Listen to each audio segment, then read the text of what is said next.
کافی حد تک خراب رہی ہے. اور پی ٹی آئی کا جو مسئلہ رہا ہے اس وقت جو صورتحال ہے، دیکھیں ایک بہت بڑے نعرے کے ساتھ بہت بڑی تبدیلی کا ایک دعویٰ لے کے آئے تھے، لیکن اس میں وہ پورے نہیں اترے. ایک تو نارمل الیکشن نہیں تھا ان کے لیے بہت زیادہ پرفارمنس بیسڈ ہونا چاہیے تھا. کیونکہ نوشیرہ دیکھیں تو وہ تو بہت ہی ان کا ہب ہے، مطلب ظاہر بات ہے حکومت ہے کے پی میں پی ٹی آئی کی، اور پرویز خٹک کا ایک ایریا آف انفلوئنس بھی ہے وہاں پہ.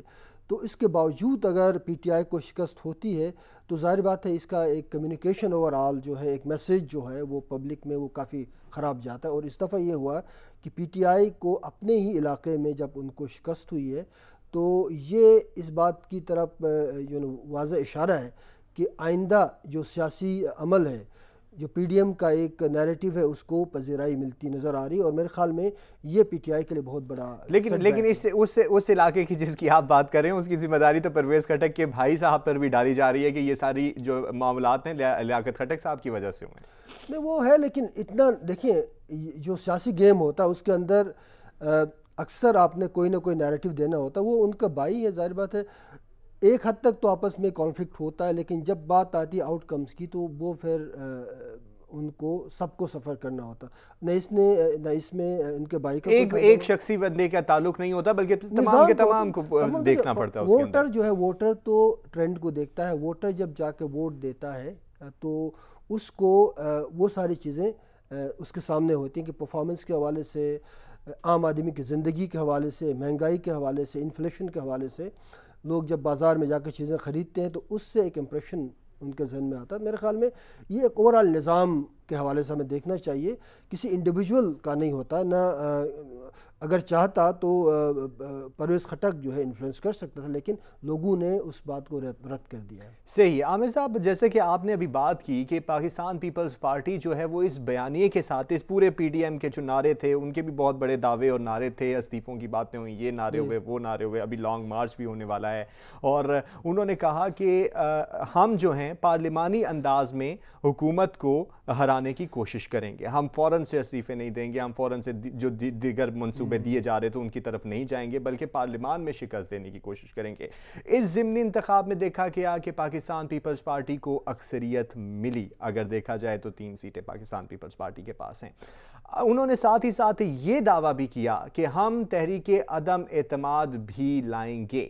اور اگر اس ضمنی انتخاب کو دیکھا جائے تو کیا یہ اس بات کا اندیا دیتا ہے کہ وہ عدم اعتماد کی طرف جائیں گے اور کسی حد تک کامیابی ملے گی، یا ابھی کوئی اس طرف جانے کا کوئی ارادہ نہیں ہوگا؟ پی ڈی ایم کے 2-3 پلان تھے. پلان اے ظاہر بات ہے انہوں نے پریشر بلڈ کیا پبلک میں، پبلک اوپینین کریٹ کیا، جلسے جلوس کیے، ایک طرح جلسے کیمپین چلائی، ویزیبلٹی دکھائی، اور انہوں نے کہا کہ ہم پولیٹیکلی ایکٹیو ہیں، اور کافی انہوں نے چیزیں کی جسے حکومت نے بہت ہلکا لیا. ہاں جی، حکومت نے کہا ہمیں ان سے کوئی خطرہ نہیں. حکومت کا اپنا ایک کیلکولیشن تھی، یعنی ان کا مختلف ریاست کے اداروں کے ساتھ ان کا جو الائنمنٹ تھا اس کے حوالے سے ان کی کافی کیلکولیشن تھی. لیکن ظاہر بات ہے جب آپ صرف کیلکولیشن سے تو کام نہیں چلتا، آپ نے پرفارم بھی کرنا. پرفارمنس کے حوالے سے جب پی ٹی آئی اس پہ ڈیلیور نہیں کر پائی تو یہ جو پولیٹیکل موبلائزیشن تھا پی ڈی ایم کا فیز 1 میں تو اتنا سکسیسفل جنرلی یہ تاثر ہے کہ نہیں ہوا.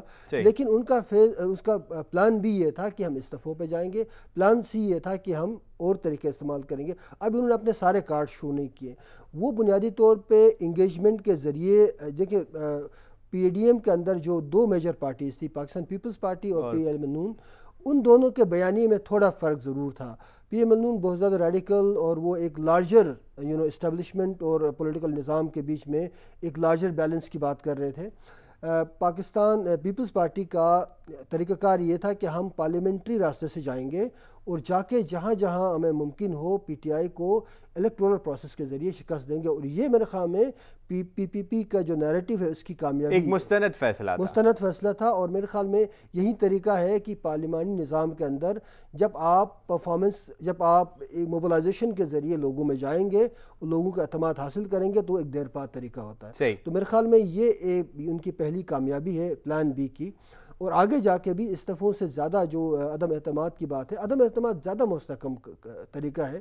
اگر آپ پارلیمنٹ کے اندر اتنی حمایت حاصل کرتے ہیں، ابھی سینٹ الیکشن ہوں گے جس پہ بات کریں گے، تو اس میں بھی آپ دیکھیں کہ پی ٹی آئی کا جو اوور آل جو ہے وہ اس کی جو پوزیشن ہے وہ کافی ہمیں گرتی ہوئی نظر آ رہی ہے، تو اس سے پارلیمنٹ کے اندر تبدیلی کی ایک گنجائش نظر آ رہی ہے۔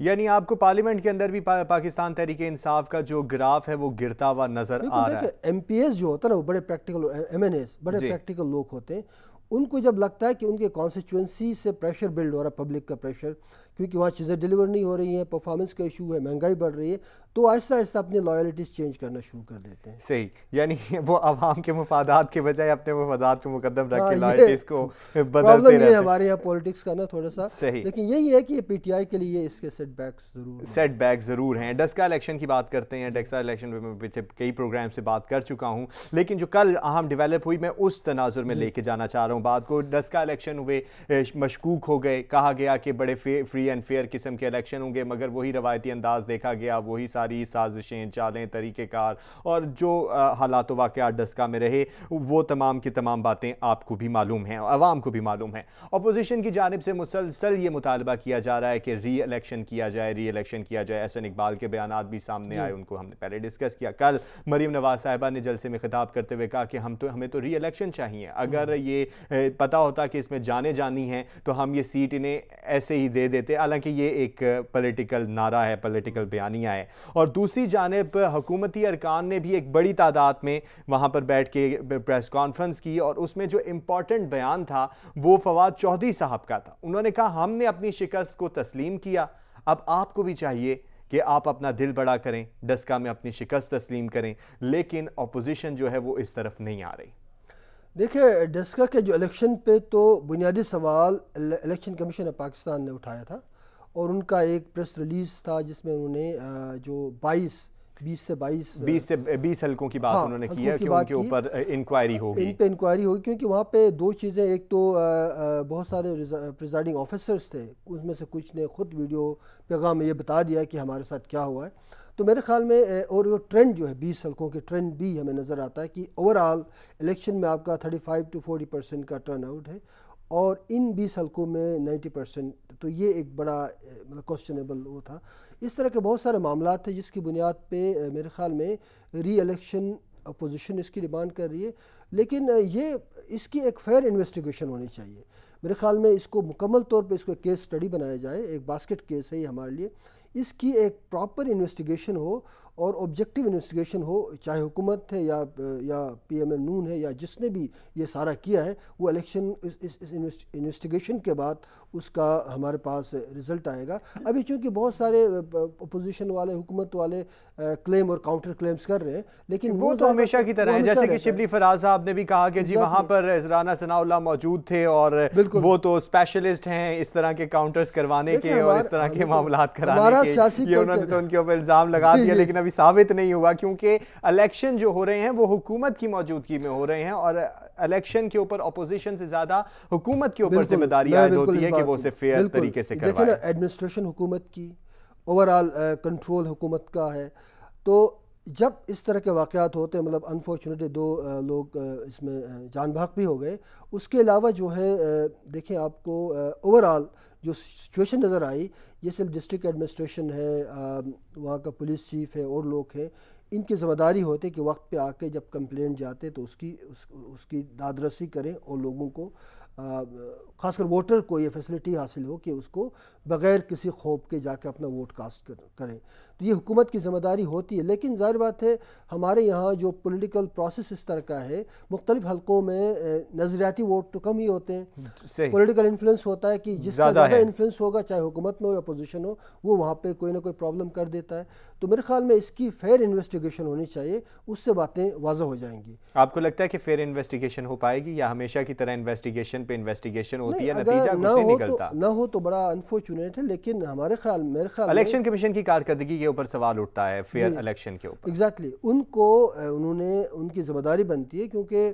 یہ سارا پاکستان کا کانسٹیٹیوشن ان کو یہ اختیار دیتا ہے کہ الیکشن کمیشن ان معاملات میں انڈیپینڈنٹ ہے، بغیر کسی پریشر کے، بغیر کسی دباؤ کے وہ فری اینڈ فیئر انویسٹیگیشن کروا کے اس کے رزلٹ سامنے لا سکتا ہے. یہ ان کو اختیار، قانونی اور آئینی اختیار موجود ہے. اگر وہ اس کو استعمال نہیں کرتے تو یہ بڑی انفارچونیٹ بات ہو. صحیح. اسی پریس کانفرنس کے دوران جو صوبائی وزیر اطلاعات ہیں فردوس عاشق اوان صاحبہ، انہوں نے بھی کہا کہ جو مریم نواز ہیں اور جو Pakistan P M L A ہے وہ جھوٹا بیانیہ ہے، وہ جھوٹ پہ جھوٹ بولی جا رہی ہے، اور انہوں نے سارے جھوٹ بولے. اور انہوں نے کہا کہ جو اس یہاں پر ریگنگ ہوئی اور جو معاملات اس الیکشن میں نظر آئی، یہ سارے ان کی اپنی پارٹی کے کردہ ہیں. جو جعلی بیلٹ نکلا، جو جعلی تھیلا نکلا ووٹوں کا، وہ بھی انہی کی طرف تھا. ثابت نہیں ابھی ہوا، یہ ابھی صرف الزام ہے. لیکن اگر دیکھا جائے تو پھر اس کا مطلب ہے عوام میں جھوٹا بیان ہی مقبول ہوا ہے. دیکھیں سیاست کے اندر یہ ہوتا ہے، لیکن ہمیں فیکٹس پہ جانا چاہیے. جی یعنی یہ 20 حلقے آپ اٹھائیں، باقیوں کا رزلٹ کا ٹرینڈ دیکھیں تو وہاں پر لیڈ کس کی تھی. صحیح. اب اوبیسلی بات ہے پی ایم ایل نون کی لیڈ وہاں پہ نظر آئی. 20 حلقوں کے بعد اچانک جو ہے نا آپ کا آؤٹ کم چینج ہوتا ہے، تو اس سے بڑے مشکوک. اور اگر پوری صورتحال دیکھی جائے تو اس میں لیڈ جو تھی ظاہری طور پہ، کیونکہ ہمارے ہاں جو غیر حتمی غیر سرکاری نتائج کا طریقہ کار ہے وہ اس میں نون لیگ ہی نظر آ رہی تھی، لیکن اچانک سے پھر بندے بھی غائب ہو گئے اور اچانک سے پھر رزلٹ بھی چینج ہو گیا. تو یہ بہت زیادہ شکوک و شبہات اٹھاتے ہیں. پبلک پرسیپشن میٹر کرتا ہے کہ آپ کو اس میں ہر کوئی پوری سیاست میں پورا کوئی سچ بولنے والا نظام تو ہمارے یہاں ہے نہیں، آنیسٹی نہیں ہے. لیکن یہ کہ جو پی ایم ایل نون کہ جو پولیٹیکل لیڈرشپ بات کر رہی ہے اور گورنمنٹ کر رہی ہے، تو ان دونوں کو اگر آپ ان کا تقابلی جائزہ لیں تو گورنمنٹ کی جو ذمہ داری ہے وہ اس سے مبرہ ہونے کی کوشش بھی کرے. مطلب حکومت کی ذمہ داری ہے، مان لینا چاہیے کہ آپ اس حلقے میں دوبارہ الیکشن کروا دیں، بات ختم ہے. یا پھر الیکشن کمیشن کو ابھی پرو ایکٹیولی اپنا رول ادا کرنا چاہے اور اناؤنس کرنا چاہے کہ بھائی یا تو ان 20 حلقوں کو ہم دوبارہ سے انویسٹیگیٹ کریں گے یا اور اس کو ری الیکشن کروا دیں. تو ری الیکشن کرنے میں کوئی پرابلم تو نہیں ہے، تو اس میں تمام لوگ ایگری کرتے ہیں اور اس میں ایک اچھی روایت بھی قائم ہوگی. یعنی آپ کو بھی لگتا ہے کہ باقی جتنے بھی جو حکومت کہہ رہی ہے کہ اگر اس میں ہوتا ہے تو باقیوں میں بھی ہونا چاہیے، تو باقیوں میں بھی کرا دینے چاہیے؟ باقیوں میں اگر الیکشن کمیشن کو لگتا ہے کہ واقعی اس طرح کی دھاندلی ہوئی ہے، یہ الیکشن کمیشن کا ڈسکریشن ہے، یہ نہ حکومت کر سکتی ہے نہ اپوزیشن. لیکن چونکہ اس حلقے پہ الیکشن کمیشن نے اپنا بیان دیا ہے اور اپنا پریس ریلیز بھی جاری کیا ہے، تو اس حوالے سے یہ حلقہ مشکوک ہے. ادروائز اگر الیکشن کمیشن سمجھتا ہے کہ پورے الیکشن کو ری کرایا جائے تو اس کے لیے ان کو وہ جسٹیفیکیشن دینی پڑے. صحیح. کل اس کے ساتھ ایک اور بڑا زبردست قسم کا بیان آیا، وہ آیا کے پی کے سے، اور جو وہاں کے سابقہ وزیر اعلیٰ ہیں اور ابھی وزیر دفاع ہیں ہمارے پرویز خٹک صاحب، جناب نے بہت بڑا بیان دیا. انہوں نے کہا مجھے کوئی ہرا نہیں سکتا. یہ بڑا ایک کانفیڈنس لیول ہے. انہوں نے کہا مجھے کوئی ہرا نہیں سکتا، اور نوشہرہ میں جو سیٹ جیتی گئی وہ بھی دھاندلی سے جیتی گئی. یہاں پہ ہم نے انویسٹیگیٹ کیا ہے تو 6000 ووٹ جو نکلے ہیں ان کا تو کوئی ریکارڈ ہی موجود نہیں ہے. تو وہ 6000 ووٹ کہاں سے آئے اور کس طرح سے آئے؟ حالانکہ اگر نوشہرہ کی بھی دیکھا جائے تو وہاں پہ 6000 ووٹوں کو بھی اگر نکال دیا جائے تو مسلم لیگ نون ایک بڑے مارجن سے جیتی ہے. ہاں مطلب دیکھیں یہ پرویز خٹک صاحب کے پاس اگر اس طرح کا ایویڈنس ہے، شہادت موجود ہے، تو الیکشن کمیشن میں جائیں، بتا دیں اور وہ دکھائیں. لیکن بات یہ ہوتی ہے کہ آپ پولیٹیکل بیان بازی تو چلتی ہے سیاست میں، انہوں نے بھی ایک پولیٹیکل ایک بیان دیا ہے، لیکن یہ پرائمریلی یہ پرویز خٹک صاحب کا پریروگیٹو نہیں ہے. وہ ایویڈنس پیش کر سکتا ہے اور کنونس کرے الیکشن کمیشن کو جہاں ان کو لگا کہ فراڈ ہو، کیونکہ 45 فارم سارا آپ فورنسک فورنسک تو بہت آج کل آسان طریقہ ہے، تو وہ اس کے ذریعے چیزیں ثابت ہو سکتی ہیں کہ اگر وہاں فراڈ ہوا ہے تو فوراً پتہ چل جائے گا. میرے خیال میں یہ الیکشن کمیشن کی اپنی قادر اختیار ہے، تو وہاں سے اگر اس طرح کی بات آتی ہے تو اس کو اوتھینٹک ہم سمجھیں گے. لیکن اگر سیاسی لوگ بیان دیتے ہیں تو میرے خیال میں اس کی زیادہ، لیکن اگر دیکھا جائے تو 6000 ووٹ بھی کم پڑ جائیں گے، کیونکہ اگر وہاں پہ بھی اچھی خاصی اکثریت ہے اور مارجن بہت زیادہ ہے. کیونکہ اگر دیکھا جائے تو ہم اوور آل اگر بات کریں تو ہر جگہ پہ ڈبل مارجن ہے. اگر پاکستان پیپلز پارٹی کی پہلی جو سندھ میں جیتی ہوئی سیٹوں کی بات کریں تو وہاں پہ بھی 40,000 کا فرق تھا. ابھی کل کی اگر بات کریں تو کہاں 1 لاکھ سے زائد ووٹ اور کہاں 50,000 کے لگ بھگ ووٹ، مطلب آدھا بھی نہیں بن رہا. اسی طرح اگر نوشہرہ میں دیکھا جائے تو وہاں پہ بھی ایک بڑے مارجن سے ہوا. تو کس طریقے سے آپ یہ ثابت کر پائیں گے کہ سارے کے سارے ووٹ جعلی تھے؟ بات یہ ہے کہ ایک پبلک ٹرینڈ تو نظر آیا. اگر فرض کریں کہ اگر کچھ ووٹ جعلی بھی ہے تو جو صاحب نے فرمایا کہ جو مارجن ہے وہ اتنا وسیع ہے کہ اس کے اندر اگر 6000 ووٹ نوشہرہ میں ری کاؤنٹ ہو بھی جاتے تو اس سے تو کوئی رزلٹ پہ کوئی فرق نہیں پڑے گا، آؤٹ کم پہ. تو میرے خیال میں یہ ابھی حکومت کو یہ بات ایکسیپٹ کرنی چاہیے کہ جب تک وہ پرفارم نہیں کریں گے، عام آدمی کی زندگی میں بدلاؤ یا بہتری نہیں لائیں گے تو آئندہ الیکشن میں یہ حالات ان کے یعنی فواد چودھری صاحب کے بیان کو پھر ہم متناسب کنورٹ کر لیں کہ وہ بیلنسنگ کرنے کی کوشش کریں کہ ہم نے شکست تسلیم کی ہے. وہ دیکھیں وہ کافی جو پی ٹی آئی کے جو سینئر لیڈرشپ ہے اس میں فواد چودھری صاحب کافی مناسب آدمی ہیں. وہ انگیجمنٹ کی بھی بات کرتے ہیں. ان کا کیونکہ ایکسپوجر ہے، وہ میڈیا میں بھی رہے ہیں، ان کو دنیا کا زیادہ پتہ ہے اور وہ سمجھتے ہیں کہ سیاسی عمل میں انگیجمنٹ اور آپس میں مختلف چیزوں پہ مل کے کام کرنے کی ضرورت ہوتی ہے اور حقیقت کو مان چکے ہیں. وہ باقی جو بیانات ہیں وہ تو آپ کو پتہ ہے وہ بیانات پھر چلتے ہی رہیں گے اور پرویز خٹک صاحب کے بیانات پر بھی دیکھیں گے کیونکہ انہوں نے بھی دوبارہ سے جانے کا اندیا تو دیا الیکشن کمیشن پہ. اب دوبارہ ری الیکشن ہوتا ہے نہیں ہوتا، تمام حلقوں میں ہوتا ہے، یہ تو آنے والا وقت ہی بتائے گا. سینٹ انتخابات بھی قریب آ چکے ہیں. سیاسی رہنماؤں کی جانب سے کوششیں تیز کی جا چکی ہیں کہ ہم نے اس وقت جیتنا ہے. ضمنی انتخابات کے نتائج جو ہیں وہ کچھ اور ہی اندیا دے رہے ہیں. ہاں دیکھیں، اس لیے میرے خیال میں یہ جو اوپن بیلٹ کی جو بات چل رہی تھی وہ وہی خدشہ تھا جو ابھی ہمیں نظر دکھائی دے رہا ہے، لیکن ابھی اس پہ فیصلہ نہیں ہوا، وہ وہیں کا وہیں اٹکا ہوا ہے کام. دیکھیں اس میں جو بنیادی سوال ہے نا، پاکستان کا کانسٹیٹیوشن ہمارا بنیادی سپریم ڈاکیومنٹ ہے. آرٹیکل نمبر 226 میں یہ بات واضح طور پہ لکھی گئی ہے کہ پرائم منسٹر اور چیف منسٹر کے علاوہ جتنے بھی ووٹس بیلٹس ہوں گے وہ سیکرٹ ہوں گے، یعنی وہ اوپن نہیں ہوں گے. تو یہ ایک واضح بیان ہے. پریزیڈنٹ آف پاکستان نے ایک ریفرنس دائر کیا اور ریفرنس پریزیڈنٹ کا بھی کانسٹیٹیوشن میں ان کا استحقاق ہے کہ وہ ایک ریفرنس ڈال سکتا ہے کسی ایسے مدعے پر جہاں پر قانون اور آئین میں ابہام موجود ہو، یعنی کوئی ایسا نقطہ ہو جس کی ایکسپلینیشن کی ضرورت ہے یا تشریح کی ضرورت ہے. کیونکہ پاکستان کا جو سپریم کورٹ ہے یا پاکستان کا جو عدالتی نظام ہے اس کی ذمہ داری، جوڈیشری کی ذمہ داری ان جو ابہام جو مبہم وہ کانسٹیٹیوشن کے یا قانون کے وہ مختلف ڈائمنشنز ہے ان کی ایکسپلینیشن، انٹرپریٹیشن وہ کرتا ہے، ان کو واضح کر دیتا ہے. تو ان کا جو ریفرنس تھا وہ اسی اوپن اور سیکرٹ بیلٹ پہ تھا. لیکن ظاہر بات ہے آئین کا آرٹیکل 226 میں واضح طور پہ یہ بات درج ہے کہ سیکرٹ بیلٹ ہوگا. تو اگر اس میں کوئی تبدیلی آئے گی بھی تو وہ تو پارلیمنٹ کے تھرو ہی آئے گی. مطلب سپریم کورٹ آف پاکستان نے ریمارکس تو دیے ہیں لیکن سپریم کورٹ آف پاکستان کا ججمنٹ ابھی آنا باقی ہے. کل جو ہے کافی ڈیٹیل ڈسکشن ہوئی. رضا ربانی صاحب نے اپنے آرگیومنٹس دیے، اس کے علاوہ جو دوسرے جو لائر تھے حکومت کی طرف سے ان کا بھی سامنا آیا. تو اس میں بات واضح ہو گئی کہ یہ طریقہ کار جو ہے پارلیمنٹ کے ذریعے ہوگا. اگر 226 آرٹیکل کو ایمنڈ کرنا ہے تو ایمنڈ نمبر 26 ہوگا کانسٹیٹیوشن کا 26ویں ترمیم کے لیے. ضروری یہ ہوگا کہ آپ کو 2/3 میجارٹی کے ذریعے پارلیمنٹ کے ذریعے ہی کریں گے.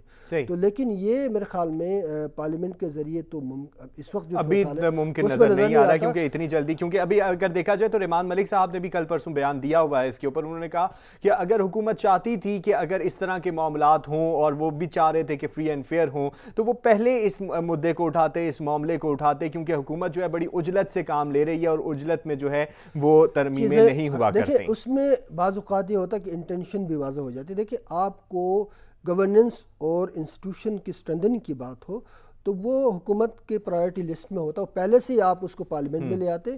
اب چونکہ آپ کی ٹائمنگ ایسی ہے اور ایک ایسے سٹیج پہ لے آتے جہاں پہ آپ پھر ایک آرڈیننس کے ذریعے، دیکھ آرڈیننس ایمرجنسیز کے لیے ہوتا ہے، آرڈیننس جو ہے نا رول نہیں ہے، ایکسیپشن ہے. جب ہم نے بہت سارے آرڈیننسز ہم نے دیکھے پریزیڈنشل اسی دور حکومت میں. میرے خیال میں بھی پارلیمنٹ کے تھرو یہ چیزیں ہونی چاہیے. پارلیمنٹ موجود تھے، اس کا ایک تقدس ہمیں اس کا خیال رکھتے ہوئے اس پورے عمل کو اس کے ذریعے جانا چاہیے. اور سپریم یعنی کورٹ اپوزیشن کی طرف سے یہ بھی کہا گیا کہ اگر آرڈیننس پہ ہی ہمیں چلنا ہے تو پھر پارلیمنٹ کو تالا لگا دینا چاہیے. بالکل، کیونکہ اس کے اوپر عوام کے بھی پیسے لگ رہے ہیں. جہاں پہ عوام کے اوپر اتنے زیادہ بوجھ اور ٹیکسز ہیں وہاں پارلیمنٹ کا بھی بوجھ اور ٹیکس جو ہے وہ عوام کے اوپر ہی آتا ہے. پارلیمنٹ عوام کا ریپرزنٹیٹیو ہاؤس ہے نا، یہاں سے لوگ اپنے نمائندے الیکٹ کر کے لے آتے اور یہاں عوام کی آواز ہے. اس کو آپ چھوڑ کے آپ پریزیڈنٹ، ٹھیک ہے پریزیڈنٹ میں بعض اوقات جب سچویشن ہو ملک میں ایمرجنسی کی تو آرڈیننس تو آپ کر سکتے ہیں، لیکن یہ ایک نارمل سچویشن ہے.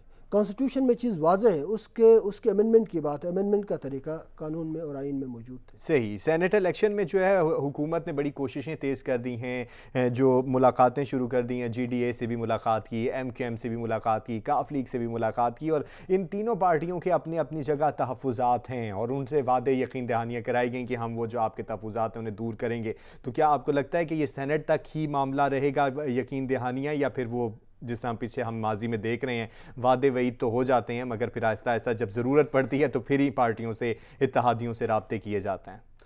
دیکھیں، اس وقت سینٹ کے انتخابات کے حوالے سے یہ بات بہت ضروری ہے کہ انتخابات کا آؤٹ کم بتائے گا کہ اس وقت حکومت اور اسٹیبلشمنٹ کے بیچ میں جو بیلنس ہے وہ کتنا قائم ہے۔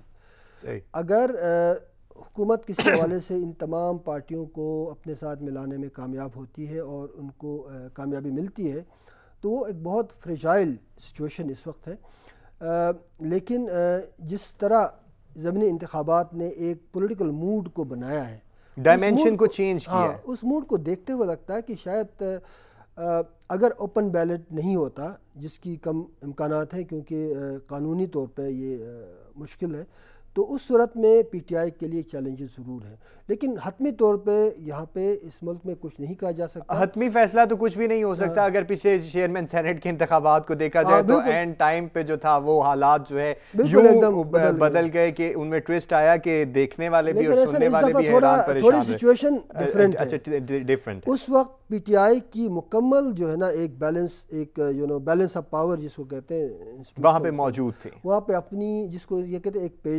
پیج پہ موجود تھے۔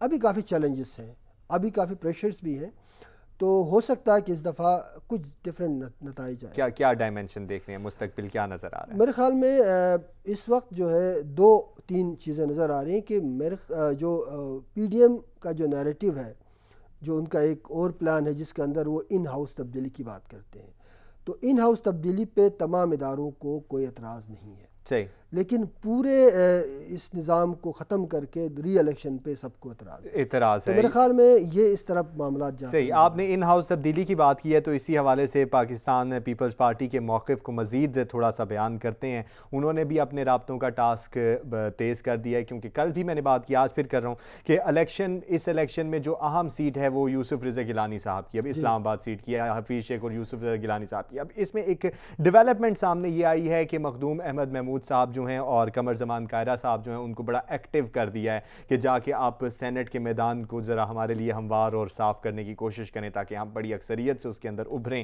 تو انہوں نے ایک اور ساتھ میں بیان دیا آصف علی زرداری صاحب نے کہ اگر یوسف رضا گیلانی صاحب کی یہاں پر سیٹ پکی ہو جاتی ہے تو اس کا مطلب ہے کہ وزیر اعظم پاکستان عمران صاحب کو گھر جانا پڑے گا۔ کیا آپ کو لگتا ہے کہ اس سیٹ کا یہ نتیجہ نکل سکتا ہے؟ دیکھیں، اس سیٹ کا تو بہت زیادہ پولیٹیکل مائلیج تو ہے پاکستان پیپلز پارٹی کے لیے اور ایون پی ڈی ایم کے لیے، لیکن یہ صرف اس سیٹ سے پرائم منسٹر کو جائے، یہ تو ایک سیاسی بیان ہے نا، لیکن یہ کہ کافی ڈینٹ تو پڑے گا۔ ڈینٹ اس لیے پڑے گا کیونکہ مستقبل میں جب بھی ووٹ اپنو کانفیڈنس کی بات ہوگی تو اس میں جوڑ توڑ کا سلسلہ ہوگا۔ زرداری صاحب خود بھی بڑے ماہر ہیں جوڑ توڑ کے سلسلے میں، تو میرے خیال میں مفاہمت کے ان کو بادشاہ کا ٹائٹل ملا ہوا ہے، ریکانسیلیشن پہ وہ یقین رکھتے ہیں، اور یہ میرے خیال میں پی پی کا جو نیریٹو تھا ریکانسیلیشن کا وہ زیادہ اس وقت پریویل کر رہا ہے پی ڈی ایم کے اندر بھی، اور یہ ریزلٹس دے رہا ہے، تو اس کا پریشر گورنمنٹ پہ ضرور پڑے گا۔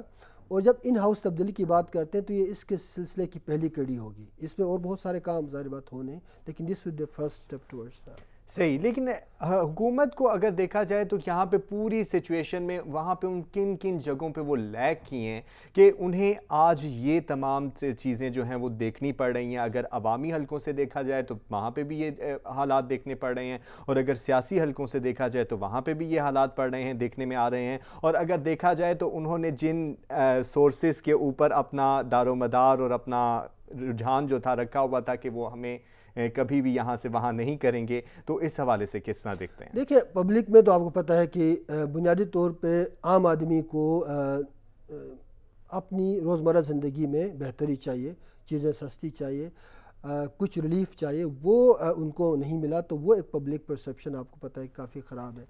جہاں تک ریاستی اداروں کی بات ہے کہ ریاست پاکستان کو الٹیمیٹلی ریاست کا مفاد سب سے اہم ہے،